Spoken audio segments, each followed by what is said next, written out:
happy to be joined by Nikos Zacharakis, who is a tour guide and a historian based here in the region of Ioannina. Welcome to the show and thanks for having us. We're happy to have you here in the beautiful city of Ioannina and the island of Lake Pambotis in Ioannina. It's so nice that we're literally on an island outside of the city. Explain the island in the context of the region where we are.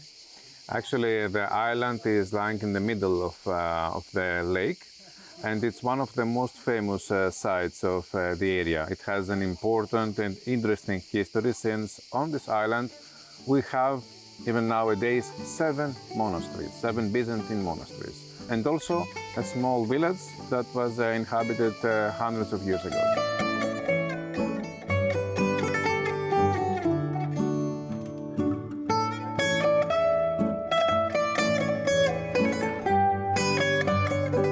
Nikos, tell us what these ruins are from the time of Ali Pasha. Well, now we are in the southeast citadel of the castle of Ioannina. It's a place that is connected with the period of Ali Pasha, where you can see the remains and the ruins of his palace. Right behind we have the remains of the harem, because Ali Pasha was famous for his women, his harem, and also for his treasures. So you can see that we have the harem, we have the palace, and right opposite of us we have the tomb of Ali Pasha. So basically, how did the harem system work? So they all live kind of in one house and they each had their own room that he would visit? Actually, they were living together, and according to the history or the legend, he had a harem of 600 women split in 3 big groups and in 3 palaces. So this was the main palace and also the main harem.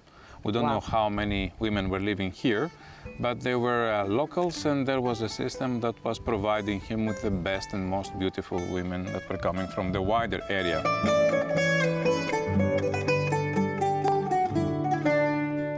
Behind us is obviously a very important building. Right behind us we can see the Fethiye Mosque, one of the 2 mosques that we still have in the area in the city of Ioannina. We used to have 17 till 1913 when the city was liberated, but nowadays we have only 2. And now they're not active mosques, they are museums. So this one is the oldest one, the Fethiye, from the Turkish word fetih, that means the conquest. So it is a mosque of the conquest. And right in front of it you can see that we have the tomb of Ali Pasha with his body and not his head, because his head is buried in Istanbul. He was beheaded, he was executed, and his head was transferred in a golden plate and a golden disc along with the heads of his sons and grandsons in Istanbul, as a proof that the rebel was executed and the rebellion was over, because he was accused for treason. What did he do? He was trying to form a kind of an independent state. So he was trying to murder his opponents, and this came to Sultan, so he was informed of this. He organized a campaign against Ali Pasha that lasted close to 2 years. And at the end of this period, in 1822, he was trapped on the island and he was executed.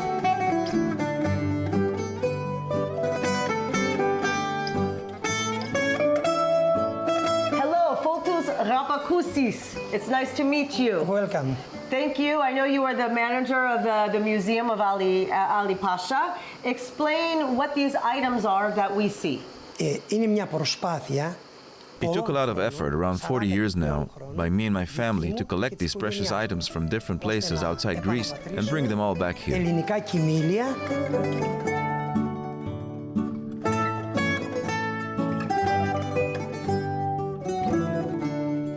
So Nikos, tell us about this monastery and why this is the most important one on the island.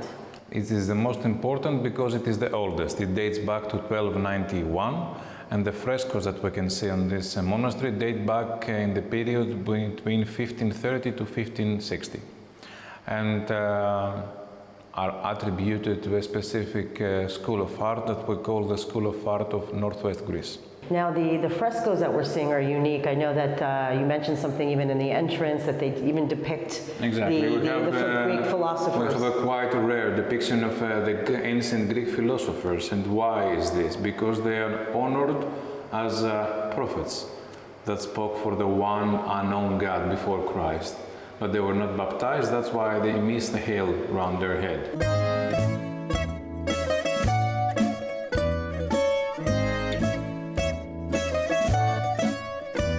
Why is this mosque so significant in particular? Just the location, the construction, It the is architecture? the location, it's both the location and the construction because it stands at the most prominent part and the highest part of the citadel, the inner citadel of the castle. So it gives and provides to the visitor the panoramic view of the city and the lake.